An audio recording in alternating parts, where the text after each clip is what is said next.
kepada anak-anak yatim, wal masakin, dan kepada orang-orang miskin, wajari dzil qurba, dan kepada tetangga dekat, wajaril junub, dan kepada tetangga yang jauh, wasohibil bil jambi, dan kepada teman sejawat, wabnis sabil, dan kepada ibnu sabil, wa ma malakat aimanukum, dan kepada budak-budak yang kalian miliki.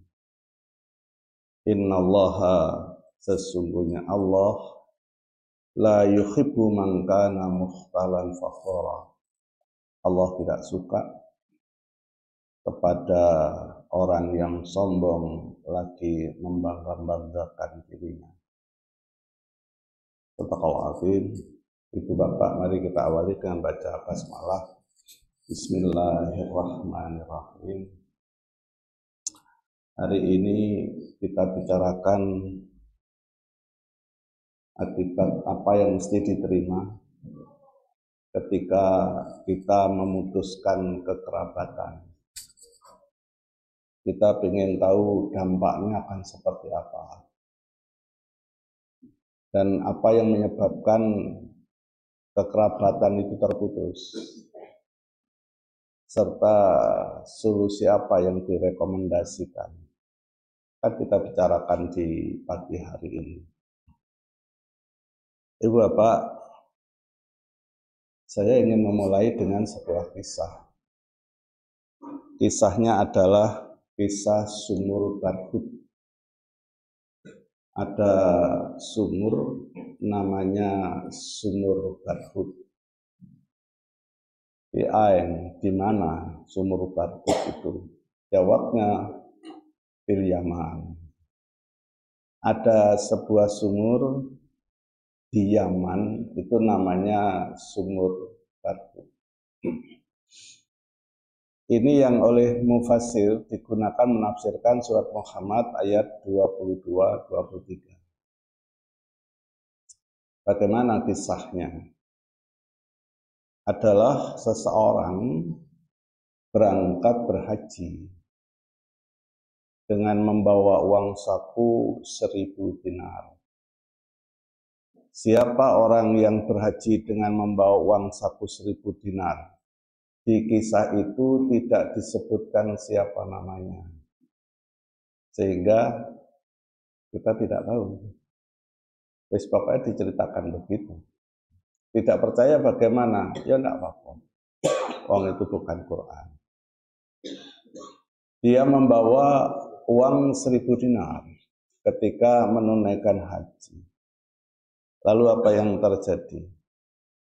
Ketemu dengan seorang yang alim,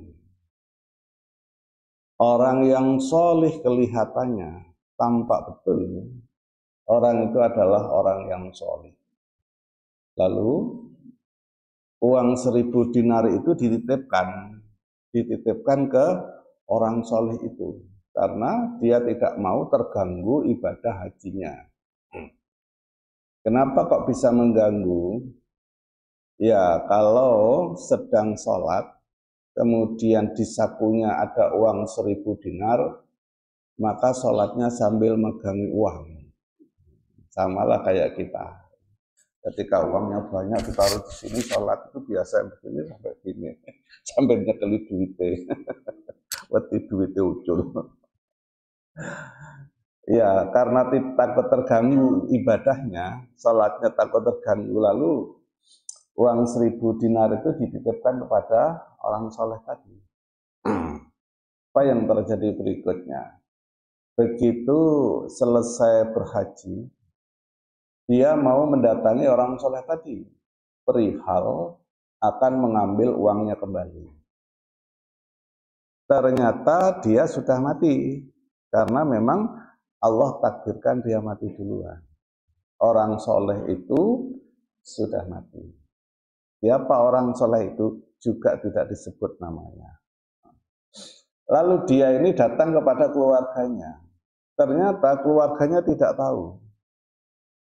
Uang itu ditaruh di mana tidak tahu. Lalu apa yang terjadi? Bingung dia. Namanya duit 1000 dinar. Coba kalau 1000 dinar itu dihitung berapa coba? Banyak sekali dia. Apalagi bagi yang tidak punya uang. Tambah kelihatan banyak. Lalu apa yang terjadi setelah bingung, rujukannya kemana dia? Datang kepada ulama-ulama yang ada di Mekah waktu itu. Datangi ulama-ulama itu, lalu ulama itu memberikan saran. Nah, sarannya rada mistik, agak mistik. Apa sarannya yang pertama? Coba datang ke sumur Zam-Zam. Lalu lihat ke dalam seperti apa kedalaman sumur Zam-Zam itu, lalu teriak di situ. Tanyakan coba uangnya ada di mana ke sumur Zam-Zam itu. Ini kan rada mistik gitu ya. Rada mistik kisahnya. Lalu apa yang terjadi? Kapan halus bertanya itu pada malam hari? Ajak diikuti ini ya. Mistik apa repot itu. Bener tuh angel. Malam hari tengah malam datang ke sumur Zam-Zam, lalu teriak dia, Pak Soleh, disimpan di mana uangku? Teriak. Ternyata apa yang terjadi? Sumur itu tidak bisa memberi jawaban, nggak dapat jawaban, dia nangis dia. Dia ucapkan innalillahi wa inna ilaihi rajiun. Semua memang miliknya Allah dan semuanya kembali pada Allah Subhanahu wa taala. Dia sadar betul teriak-teriak di sumur, ternyata sumurnya tidak memberikan jawaban. Lalu apa yang terjadi? Datang dia ke ulama-ulama lagi. Loh, ternyata sumurnya tidak bisa memberi jawaban. Memang dia sumur. Masuk sumur apa ini teriak-teriak aja omong. Lalu apa yang terjadi? Direkomendasikan, oh kalau begitu coba datang ke Yaman. Di Yaman itu di pinggir jalan itu ada sumur namanya Barhut. Sumur itu, sumur keramat. Kalau kita ini sumur keramat di mana di sini? Lalu datang ke Yaman dia, ke sumur keramat itu. Lalu di tengah malam yang kelam dia teriak-teriak di situ. Apa yang terjadi? Ternyata terdengar suara. Tidak tahu suaranya siapa. Suara. Apa yang terjadi? Suara itu memberikan bisikan bahwa uangnya itu ditanam di bawah meja, di bawah tempat duduknya. Lalu pulang dia. Setelah pulang ke tempatnya orang soleh tadi, ternyata apa yang terjadi? Digali betul itu di bawah kursi. Nah, ketemulah uang itu di situ. Apa yang terjadi di kisah itu? Ternyata orang soleh itu diteriaki di sumur Zam-Zam itu tidak memberikan jawaban. Tetapi ketika diterai di sumur Barhut, dia memberikan jawaban suara. Tidak tahu siapa yang menjawab. Apa artinya? Artinya bahwa orang yang dianggap soleh itu mati dalam kondisi tidak baik-baik saja. Karena ukurannya kalau jawaban itu dari sumur Zam-Zam, maka dia mati dalam kondisi baik-baik. Sedangkan dia mati di teriaki kemudian jawabannya di sumur Barhut, itu dia dalam kondisi tidak baik-baik saja. Lalu kenapa dia sampai mati dalam kondisi tidak baik-baik saja dia? Ditelusuri apa yang terjadi. Ternyata salah satu penyebabnya adalah dia memutuskan kekerabatan. Dia memutuskan hubungan kekeluargaan dengan adik perempuannya. Dia tidak nyopo-nyopoan dengan adiknya sendiri. Kenapa? Rebutan warisan. Ternyata kisah itu akan memberikan pesan pada kita. Rebutan warisan itu bisa memutuskan hubungan kekeluargaan. Dan kalau itu sudah terjadi betul dan terjadi, tidak segera direvisi, tidak segera diperbaiki hubungan kekeluargaan itu, maka resikonya dia akan mati dalam kondisi tidak baik-baik saja. Itu pelajaran yang mau dikirim kepada kita oleh pembuat hikayat itu. Intinya begitu. Ya, Ibu Bapak yang dirahmati Allah Subhanahu wa taala, benar atau tidaknya mari kita dalami. Bahwa kita ini disuruh beribadah hanya pada Allah Subhanahu wa taala. La ma'buda bihaqqin illallah. Tidak ada sesembahan yang berhak disembah dengan sebaik-baiknya, sebenar-benarnya illallah, kecuali kepada Allah Subhanahu wa taala. Sesembahan itu adalah kepada Allah Subhanahu wa taala. Kata ubudu, sembahlah oleh kamu sekalian. Bagaimana cara kita menyembah Allah Subhanahu wa taala? Apakah kita harus menyembah sebagaimana kalau kita menyaksikan wayang orang sedang menyembah kepada bendoronya? Jawabnya tidak. Ya. Oleh karenanya maka kita merujuk kepada ulama. Siapa? Ibnu Abbas, Abdullah bin Abbas. Apa katanya Ibnu Abbas?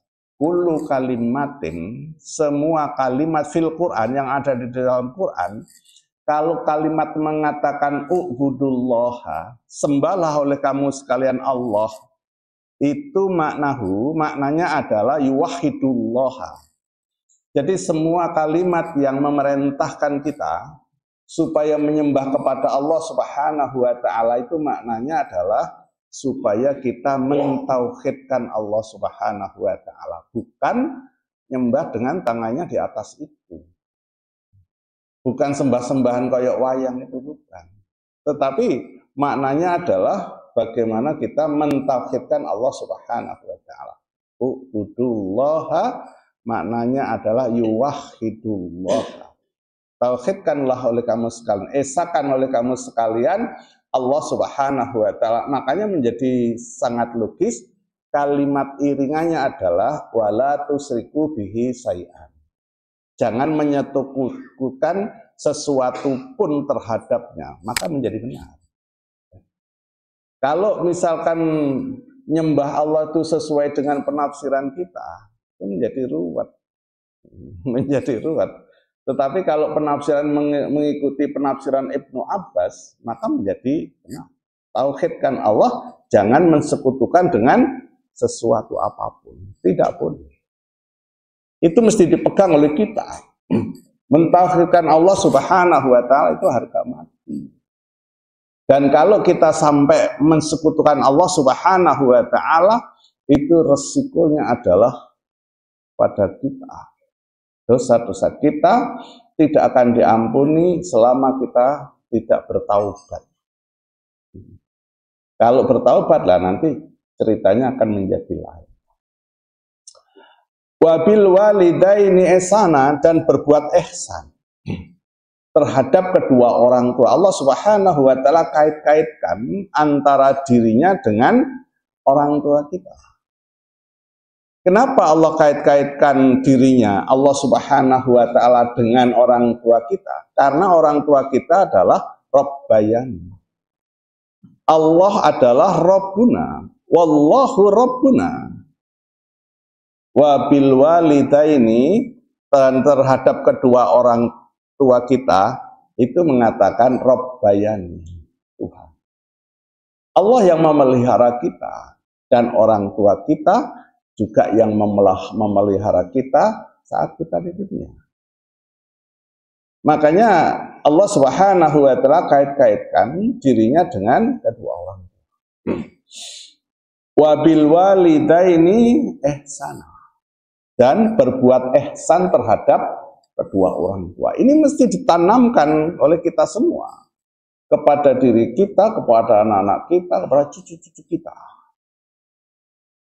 Tidak ada rekomendasi supaya anak membantah orang tua.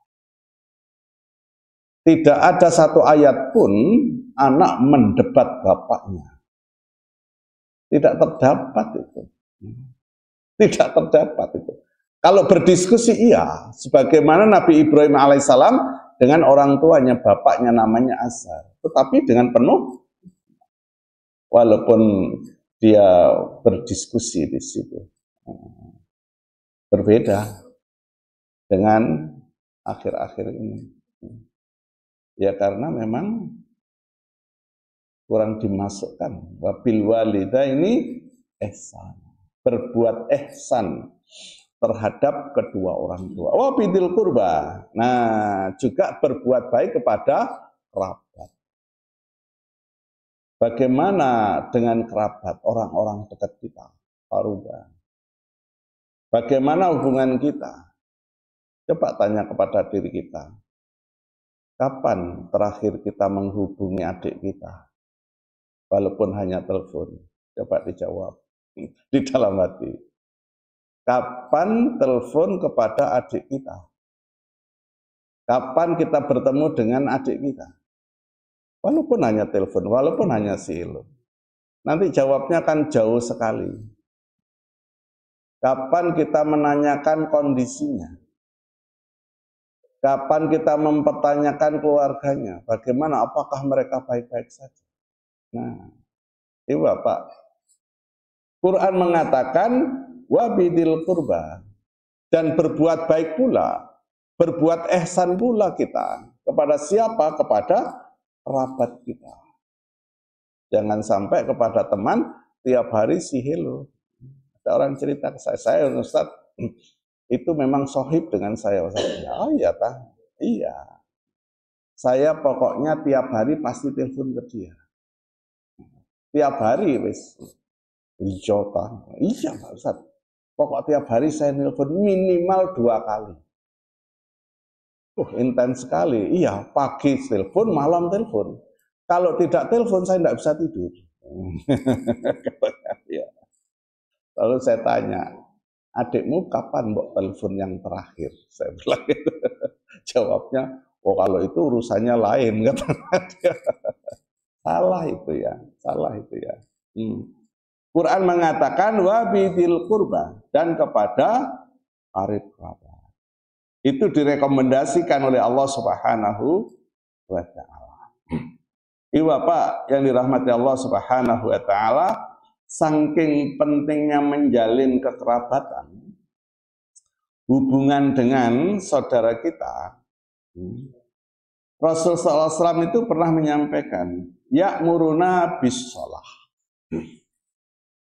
Rasulullah SAW pernah menyampaikan bahwa ya'muruna, dia memerintah kepada kami bis shalah. Yang pertama kali. Terus was-shadaqah. Terus wal afaf. Terus wasilah. Hadisnya Bukhari. Rasulullah SAW menyatakan bahwa Rasul diutus untuk 4 hal. Yang pertama, bahwa oleh Allah Subhanahu wa taala Rasul diutus untuk menegakkan salat. Salat itu mesti ditegakkan oleh kita. Aqimus shalah, bukan amilus shalah. Tegakkanlah salat, bukan kerjakanlah salat. Salat itu mesti berdiri tegak. Shalu kama ra'aitumuni sholli. Salatnya bagaimana? Sebagaimana salatnya Nabi SAW. Salat itu melihatnya adalah melihat bagaimana Nabi bersalat. Bagaimana orang kita ini orang akhir-akhir. Melihatnya bagaimana? Fil hadis. Ngaji hadis. Bagaimana kaifiyah salatnya Rasulullah SAW. Di mana itu diterangkan di dalam hadis. Lah kalau misalkan kita pengen melihat salatnya Rasulullah SAW, sementara kita tidak mau belajar tentang hadis tentang salat, maka kita pasti nggak dapat. Kita mesti nggak tahu. Mesti belajar kita. Datang ke sini, belajar bareng-bareng. Bagaimana ketika Rasulullah SAW sholat. Bagaimana kekhusyuan Rasulullah SAW. Pernah ada orang bertanya. Ketika kita disuruh mohon pertolongan, wasta'inu bis sabri was shalah. Wa innaha lakabiratun. illa alal khasi'in. Mohon tolonglah kamu sekalian kepada Allah Subhanahu wa taala dengan sabar dan salat. Wa innahu lakabiratun, sesungguhnya dia adalah sungguh berat. Illa alal khasi'in, kecuali atas orang-orang yang khusyuk. Orang bertanya, orang khusyuk itu bagaimana? Ada mengatakan, orang khusyuk itu kalau dipanggil nggak dengar. Orang khusyuk itu kalau dijiwit nggak kerasa. Lalu saya bilang, kalau itu tidak khusyuk. Kalau itu namanya semaput. Dia ini sedang pingsan. Kenapa? Orang khusyuk itu ada orang ngomong masih dengar. Rasulullah SAW marah besar ketika ada sahabat ketika itu yang belum paham ngajak berlomba.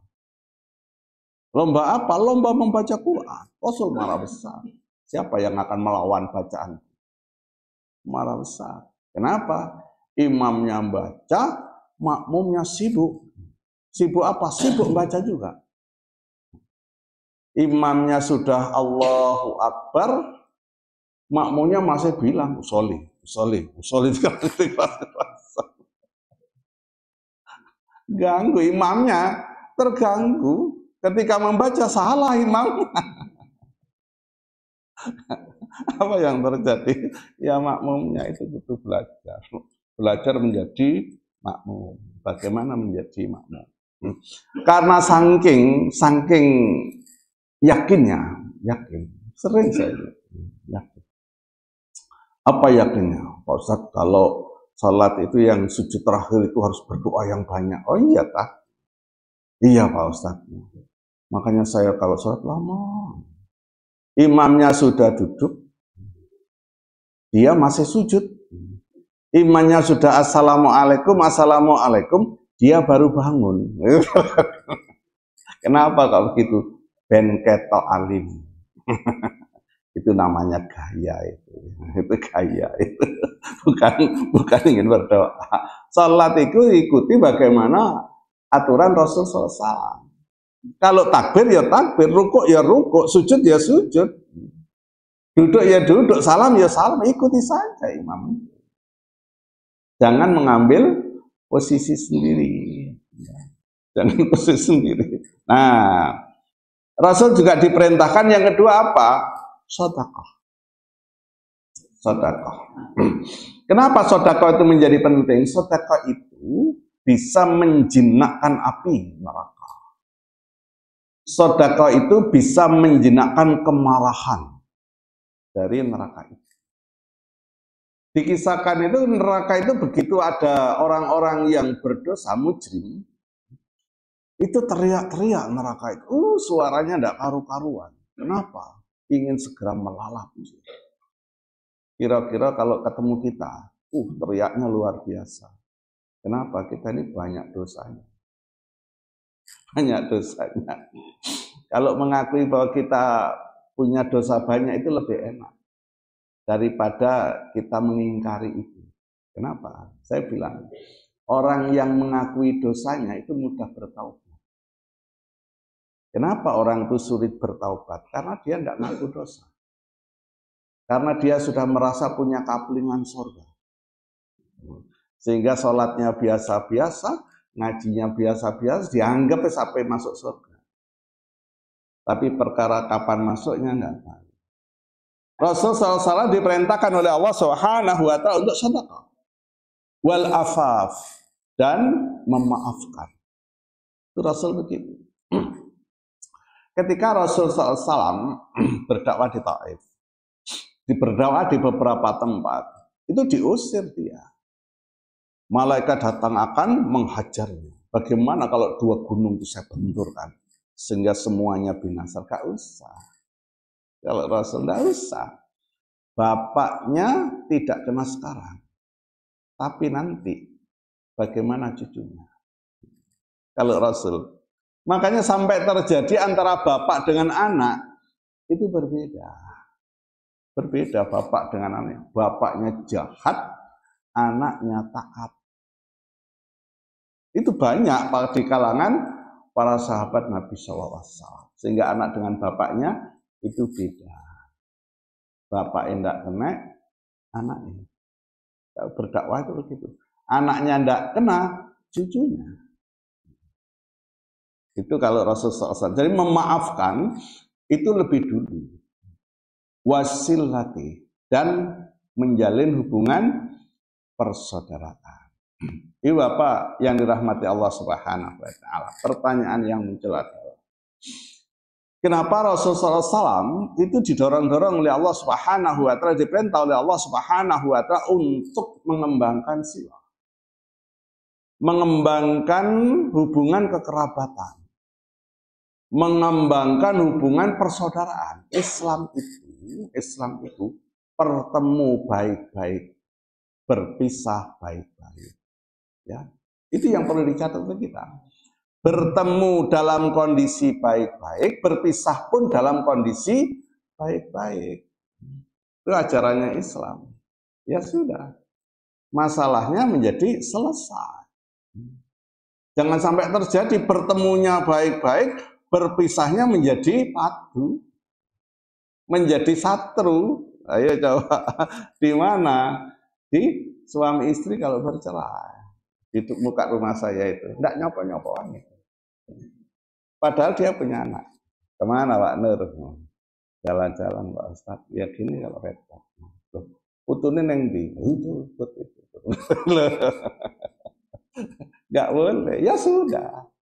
Plemben-plemben, roti-roti. Biyen-biyen sing penting saiki. Waktu teko, waktu lewat. Motone teko, hati ini ndak kuat. Ya, silaturahim tetap jalinan kasih sayang itu tetap dikembangkan. Rasul suruh mengembangkan kasih itu. Kasih itu ditebarkan. Coba lihat hari-hari ini ada orang yang dihujat, orang itu yang difitnah, tapi apa yang terjadi? Tetap smile, tetap senyum. Itu yang sering nyebut Wakanda. Wakanda nomor. Itu sering nyebut itu. Dihujat seperti apa, difitnah seperti apa? Diam-diam saja dia. Ketawa saja. Kenapa kok begitu? Ilmunya banyak. Orang itu kalau ilmunya tidak banyak, ngosokan. Kenapa kok ngosok? Otaknya tidak mampu. Jadi orang marah itu karena memang pikiran yang tidak mampu. Akhirnya apa? Marah dia. Marah. Gak bisa mikir. Kalau sudah gak bisa mikir, gak bisa jawab dia. Jawabannya satu, apa? Makan. Tidak makan. Ibu Bapak yang dirahmati Allah Subhanahu wa taala, Rasulullah SAW disuruh mengembangkan silaturahim. Kasih sayang, silahnya, menjalin hubungan kekasihan, kekerabatan itu didorong-dorong oleh Allah Subhanahu wa taala. Apa katanya? Man sarrohu, barang siapa yang dia senang kepadanya. Apa katanya? Ayyub satolahu rizqihi, bahwa Allah Subhanahu wa taala akan melapangkan baginya fi rizqihi, di dalam rezekinya. Orang yang mengedepankan kasih, orang yang menjalin silaturahim, hubungan kekerabatan didahulukan, jaminan Allah Subhanahu wa taala lewat sabda Rasulnya akan dilapangkan oleh Allah rezekinya. Rezekinya itu dilapangkan oleh Allah Subhanahu wa taala. Dilapangkan rezekinya. Rezekinya banyak. Satu saat ya. Dari Miftahul Khair, jalan ke timur gitu. Ada lampu merah ke utara sedikit. Di situ ada orang jual kacamata. Namanya Pak Ending. Hampir Ustaz, ya sudah, silaturahim mampir di situ. Apa yang terjadi? Bingung Pak Ending, coba bagaimana tidak bingung. Wong yang datang Pak Ustaz. Dek, buatkan kopi, Dek. Ya, itu minimal guyon ini bergerak. Saya ingin katakan bahwa hadis itu kalau kita kembangkan silaturahim kita, jalinan kasih sayang kita, kekerabatan kita, persatuan kita yang dikembangkan, Allah Subhanahu wa taala yabsatu lahu rizqihi. Allah Subhanahu wa taala akan lapangkan rezeki padanya. Atau apa? Yunsa'alahu fi asarihi, atau dipanjangkan oleh Allah Subhanahu wa taala baginya fi asarihi, asarnya, bekasnya dipanjangkan. Asar apa? Asar umurnya. Umur, bukan usianya. Ya, umurnya, hati-hati. Umur itu berkaitan dengan al-amr. Kalau usia itu berkaitan dengan al-ajal. Usia itu sudah ditetapkan, makanya ayatnya mengatakan idza jaa ajaluhum la yastakhiruna sa'atan wa la yastaqim. Kalau ajal itu sudah ditentukan sampai umur berapa. Tapi kalau umur itu bagaimana kemanfaatan dari ajal yang sudah ada. Ada orang yang umurnya cuma 33 tahun. Usianya cuma 33 tahun. Tapi umurnya bagaimana panjang sekali sampai sekarang masih dikenal. Siapa? Nabi Isa Al-Masih alaihissalam. Itu umurnya panjang. Ada lagi yang lebih panjang? Ada. Siapa? Nabi Ibrahim alaihissalam. Sampai hari ini setiap orang itu kenal siapa Ibrahim itu. Bagi yang ngaji. Yang tidak ngaji ya nggak tahu.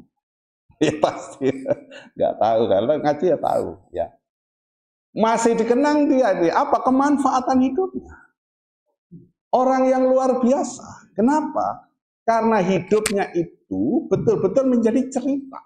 Saya sering mengatakan bahwa hidup itu membuat kisah, bahwa hidup itu membuat cerita. Nabi Ibrahim telah berkisah, Nabi Ibrahim telah membuat cerita. Apa salah satu ceritanya? Ketika disebut Ka'bah, ketika disebut Baitullah, semua orang paham bahwa yang meninggikan dasar-dasar Baitullah itu adalah Nabi Ibrahim dan anak tercinta Nabi Ismail alaihissalam. Itu namanya berkisah. Ada begitu.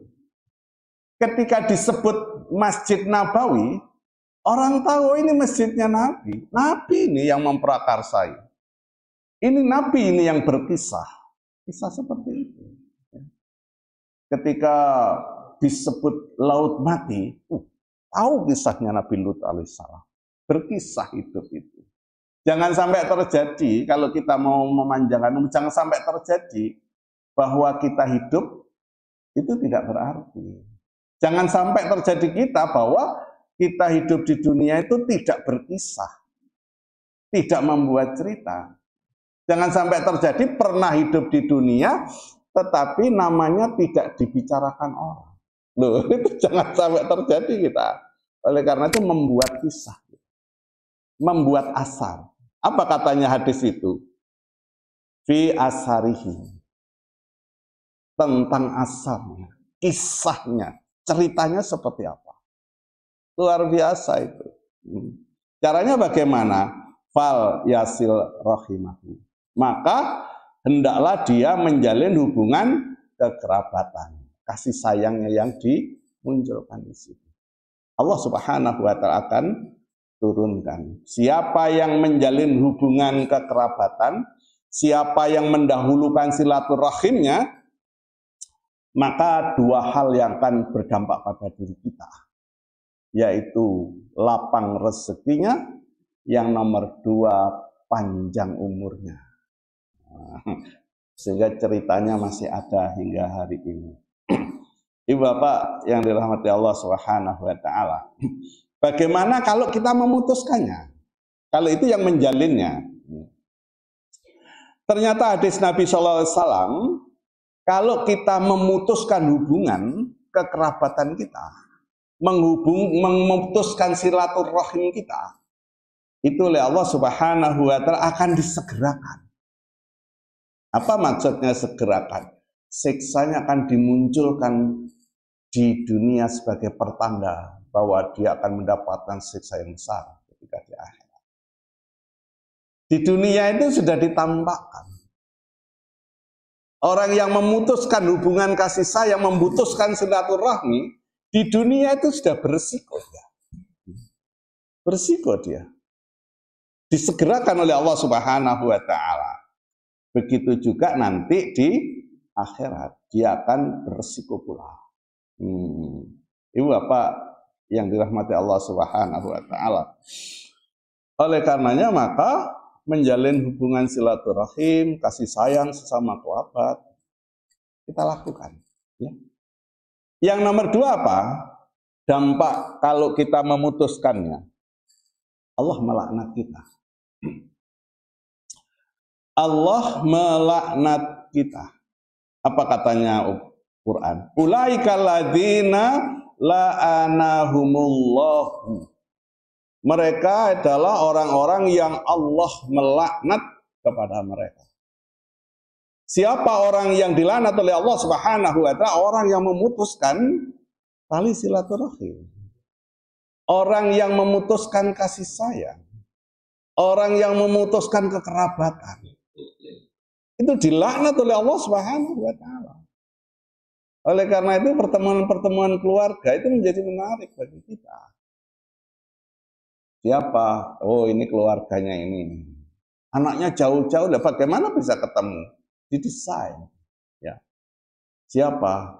Nah, Bani Bu Ari. Nanti kalau Pak Bu Ari anaknya jauh, ada di Jakarta, ada yang di Malang, ada yang di sini. Buatkan acara satu saat bisa bertemu semua anak cucunya ketemu di situ. Kenapa? Silaturahim. Jalin kekeluargaan itu menjadi penting di akhir-akhir ini. Karena anak-anak kita ini kan jauh-jauh. Ya. Itu jauh-jauh. Kalau tidak dilakukan kayak gitu, bisa terputus-putus. Kenapa? Kisahnya nyata. Orang itu akan kompak-kompak saja ketika orang tua itu sudah ada, masih ada. Ketika masih ada bapaknya, namanya kakak, namanya adik, namanya keponakan, semua happy. Suka dia, seneng dia itu. Kumpul bareng-bareng, rasanya nggak ada problem. Begitu bapaknya mati, ibunya mati, putus semua. Kenapa? Karena masing-masing punya kekuatan sendiri-sendiri. Masing-masing mempunyai eksistensi sendiri-sendiri. Sehingga apa? Nggak ketemu-ketemuan. Caranya apa? Dibuatkan, disuasanakan oleh kita. Kemudian yang berikutnya, Ibu Bapak yang dirahmati Allah Subhanahu wa taala, ada hadis Nabi sallallahu alaihi wasallam mengatakan la yadkhulul jannata qati'un. Tidak akan masuk surga pakai la. La-nya lam alif. Saya sering cerita ke teman-teman di beberapa tempat, hati-hati. La yadkhulu. Dia tidak masuk. Kemana? Al-jannata. Ke surga. Surga itu menjadi objeknya. Masuk menjadi predikatnya. Dia menjadi subjeknya. Apa katanya? La yadkhulu. Dia tidak akan masuk. Al-jannata. Surga. Apa Pak Ustadz yang paling menarik? Yang paling menarik huruf la-nya. Saya sering cerita. Kalau peniadaannya pakai lam alif la, itu tidak konsisten. Sekarang tidak masuk, nanti bisa masuk. Nah, itu namanya inkonsistensi. Ya. La, tidak konsisten. La yadkhulul jannata, tidak masuk surga. Pada saatnya nanti dia bisa masuk surga. Contohnya ada syafaat Rasul sallallahu alaihi wasallam. Contohnya dosanya sudah diampuni oleh Allah Subhanahu wa taala. La ya'kulu, dia tidak makan pakai la. Satu saat pagi itu dia tidak makan, sorenya makan 2 piring. Itu pakai la, lam alif. Tidak konsisten. Akan berbeda kalau la-nya pakai lam, tidaknya pakai lam mim, lam. Nah, kalau lam mim itu menyatakan bahwa memang konsisten tidaknya, seperti lam yalid walam yulad, tidak beranak dan tidak diperanakkan. Sampai kapanpun Allah itu tidak pernah punya anak. Sampai kapanpun Allah itu tidak diperanakkan, makanya pakai lam mim, lam, bukan pakai la. Akan berbeda kalau dibaca pakai la. Nanti sekarang tidak beranak, besok punya anak, lo kan repot itu ya. Itu pakai lam, mesti lam yalid walam yulad. Akan berbeda lagi kalau tidaknya menggunakan lamin nun. Walan tardo angkal yahud wa nasara hatta tattabi'a millatahum. Kalau lam nunnya, lamnya tidaknya pakai lam nun, itu menunjukkan peristiwa itu terus untuk nanti. Nanti, next. Itu pakai lam dan nun. Makanya orang Yahudi, Nasrani sampai kapanpun tidak akan ridha kepada kita. Hatta tattabi'a millatahum. Sampai kalian mengikuti milah mereka. Yang namanya mereka adalah tata cara kehidupan. Yang diinginkan oleh kita, hidup kita, gaya hidup kita niru mereka. Itu keinginan mereka. Mereka mengadakan ini, kita tiru-tiru. Mengadakan ini, tiru-tiru luar biasa. Seperti kemarin, tahun baru ramenya setengah mati. Tahun baru itu tahun baru Masehi. Tahun barunya umat Nasrani. Siapa yang merayakan? Umat Islam. Tahun barunya tahun baru Nasrani, yang merayakan umat Islam. Bawa apa? Bawa trompet. Gayanya siapa? Gayanya Yahudi. Menarik, menarik. La yadkhulul jannata, tidak akan masuk surga qati'un. Orang yang memutuskan, apa yang memutuskan? Yakni qati'a rahimin. Yaitu memutuskan silaturahim. Yang dimaksud memutuskan silaturahim itu tidak akan masuk surga. Ibu Bapak yang dirahmati Allah Subhanahu wa taala, apa yang harus kita lakukan? Sebentar ya Pak. Yang harus kita lakukan apa? Yang mesti dikembangkan oleh kita. Yang pertama, bahwa kasih sayang itu menjadi andalan kita, dikedepankan. Yang nomor dua, jaga omongan. Jaga omongan, hati-hati. Karena memang banyak terjadi putus hubungan itu cuma rebutan omong. Gede-gedean omong, keras-kerasan omong. Itu banyak menjadi masalahnya. Orang tersinggung itu karena omong. Omong, bukan omon-omon. Omong. Aja diterus-terusnya punya Pak Prabowo omon-omon. Omong. Wong iso-iso. Mangkana yu'minu billahi wal yaumil akhir fal yasil rahimahu. Barang siapa yang beriman kepada Allah dan hari akhir, maka hendaklah dia menyambung silaturahim. Barang siapa beriman kepada Allah dan hari akhir, maka hendaklah dia mengatakan yang baik atau dia.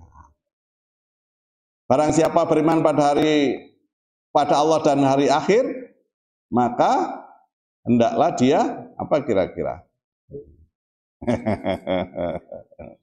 Memuliakan tamunya.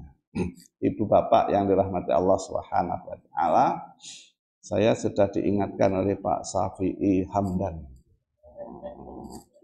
Omon-omonnya sudah selesai. Terima kasih. Mohon maaf. Assalamualaikum warahmatullahi wabarakatuh.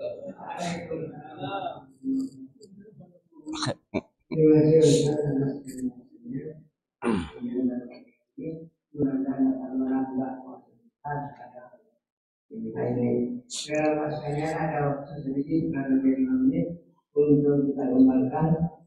Berlari ada dua orang ini. Kami silakan nih bertanya. Masih yang sedang bersekolah ada lagi yang berlari.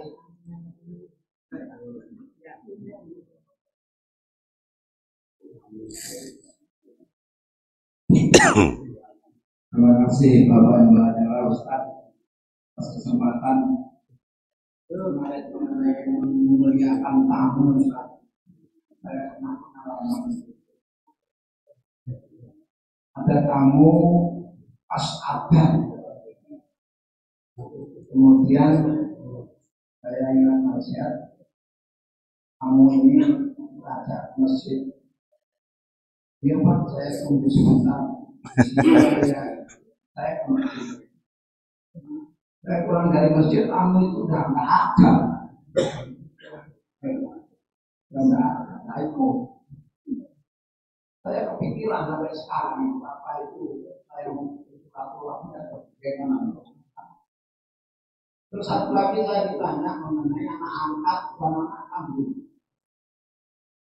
Ada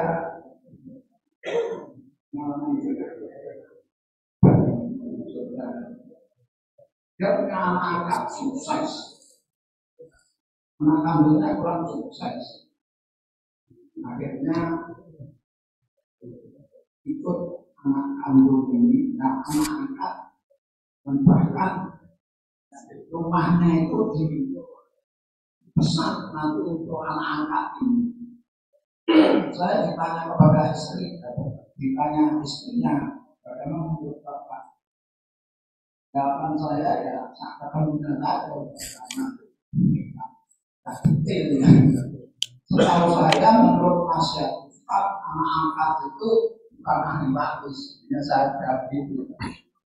Sesungguhnya kebenaran anak angkat sama anak kandung di baca dari Al-Quran gimana? Terima kasih.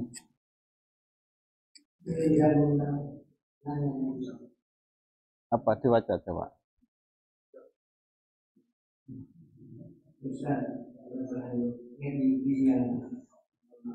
Tanda dosa akibat dan hubungan kerabat sampai pada batasan apa? Yang satu, yang kedua, gimana kalau kita dikukus duluan atau dibagi duluan? Yang ketiga, apa dosa seperti tidak bisa kita tebus dengan banyak melakukan perbuatan atau amal sebagainya? Mohon penjelasan yang baik.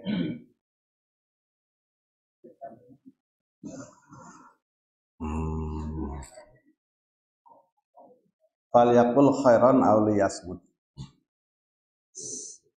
Sampaikan kebenaran atau mengucapkan yang benar atau diam. Itu pertama. Qulil haqqa walau kana murran. Sampaikan kebenaran walaupun hasilnya pahit. Satu. Sebetulnya yang dilakukan Pak Sis, dua-duanya sudah terjawab. Sampaikan kebenaran atau diam. Ucapkan yang baik atau diam. Ucapan yang baik itu adalah yatullah. Sebaik-baik ucapan adalah mengajak kepada Allah Subhanahu wa taala. Sehingga tawaran ayo kita ke masjid dulu itu sebetulnya ucapan yang paling baik. Ucapan yang tidak baik sampai tunggu sini ya, saya sholat dulu. Itu yang tidak baik. Jadi yang diucapkan Pak Sis itu tadi adalah yang baik, ngajak ke dalam surga. Yatuna ilal jannah. Mereka menyeru kepada surga, diajak sholat. Benar. Lalu bagaimana kalau dia ternyata tidak mau? Itu berkaitan sikap dia. Dia yang ambil jawaban dari seruan penyerangan tadi. Bukan kesalahannya Pak Sis. Mestinya diajak ke masjid mau mestinya dia. Seharusnya. Ya. Tapi wong dia punya pilihan. Nah, lalu kalau begitu bagaimana? Sudah menyampaikan kebenaran, walaupun hasilnya harus ditebus dengan perilaku yang tidak baik. Ya. Disampaikan kebenaran, ternyata jawabannya justru dia menghilang. Hilang itu. Bagaimana begitu? Ya nggak apa-apa, nggak apa-apa. Ya. Qulil haqqa walau kana murran, sampaikan kebenaran walaupun hasilnya pahit seperti apa. Ya sudah. Kalau dia mengambil keputusan, maka yang akan mempertanggungjawabkan adalah tamu itu, bukan Pak Sis. Ya. Bagaimana kalau orang itu saya cari? Gak usah. Mendingan aja maca Quran ngaji. Mendingan datang ke sini untuk taklim. Mikiri yang nggak jelas itu tinggal aja. Nambah-nambah pekerjaan. Ya. Yang kedua, kalimatnya adalah waladun solihun. Bukan ibnun solihun. Ada beda antara ibnu dan walad.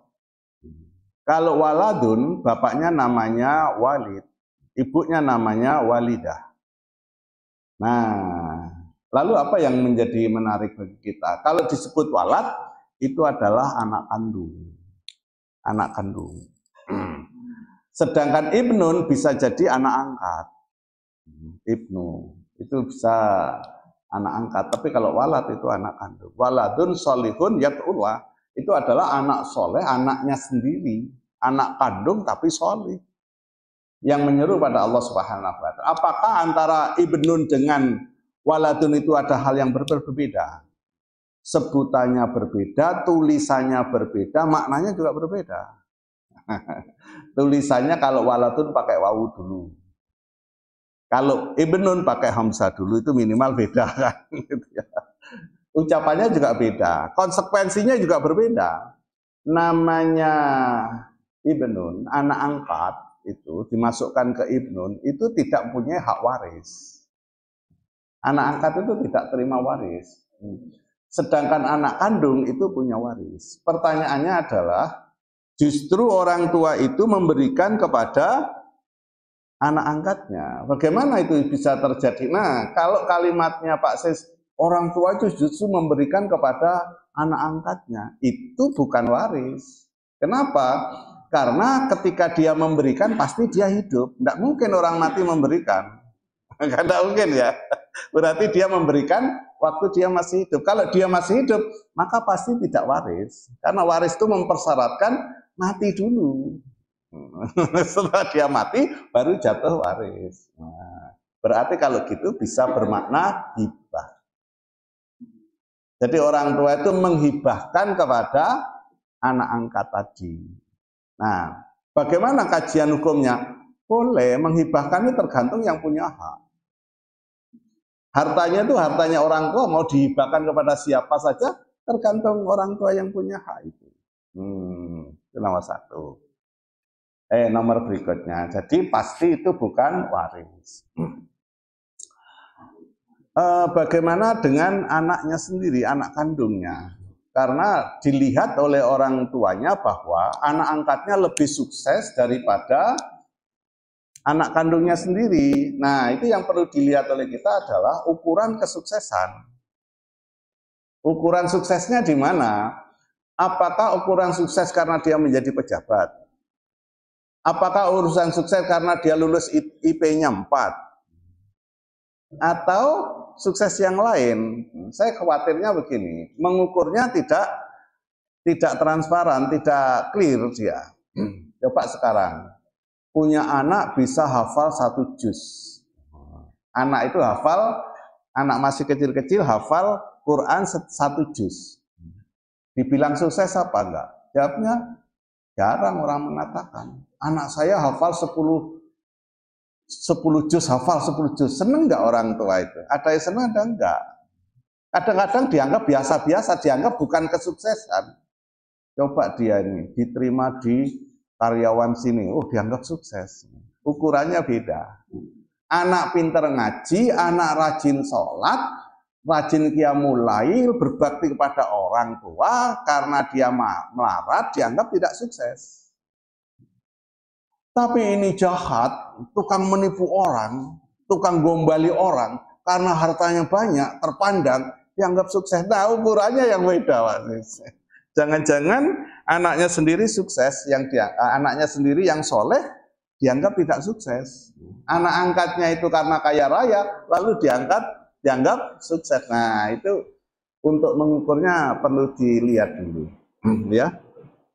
Ya, itu pasti bukan waris, mesti hibah. Oke, saya kira itu dulu Pak Sis. Kemudian yang berikutnya adalah Bagaimana kalau kita diputus? Nah, pertanyaannya. Ngeri nih, ngeri. Pasti yang tanya perempuan. Kenapa? Yang sering diputus itu perempuan. Ya Pak Ayub ya. Kalau laki-laki memutus. Bagaimana kalau kita diputus duluan? Coba bagaimana? Ya. Maksudnya diputus kekeluargaan, atau didolimi duluan. Bagaimana hal seperti itu? Ya, ini bukan putus cinta loh ya, putus kekerabatan. Bagaimana kalau kita putus duluan? Kata duluannya sebaiknya dihilangkan.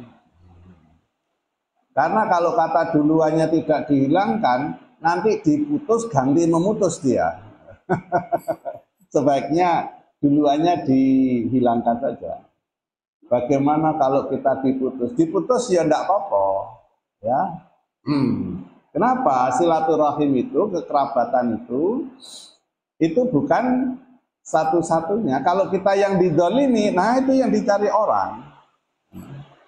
Justru orang yang didolimi itulah orang yang sangat dicari pada akhir-akhir ini. Orang yang didolimi itu dicari. Kenapa orang yang didolimi itu dicari? Jawabannya orang yang didolimi madlum itu doanya makbul. Orang yang madlum itu doanya makbul. Makanya kalau minta doa, nah ini kalau ada yang nulis, nanti kalau ketemu aku minta didoakan. Tak cari, tolong aku didoakan Pak Heri Yudi. Karena kalau penjenengan madlum, doanya diterima, manjur doanya. Ya, bagaimana kalau diputus ya enggak apa-apa. Bagaimana sikap kita jangan diputus lalu dibalas dengan memutus. Bagaimana caranya dimaafkan? Dimaafkan, ya. Dimintakan ampun lalu dimaafkan saja. Kalau membalas nanti tidak selesai-selesai. Apa dosa seperti apa itu? Tidak bisa kita tebus. Nah, ya. Penebusan dosa itu tidak ada pada kita.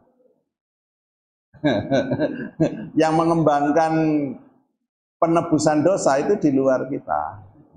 Dari pihak sana itu ada acara penebusan dosa, kalau kita nggak ada. Yang ada minta ampunan dosa, minta dibebaskan dari dosa, minta dimaafkan, bukan ditebus. Kalau ditebus nanti ada yang nebus lagi, tebusannya apa nanti coba. Misalkan melakukan perbuatan amal soleh yang lainnya, oh ya mesti amal soleh tetap.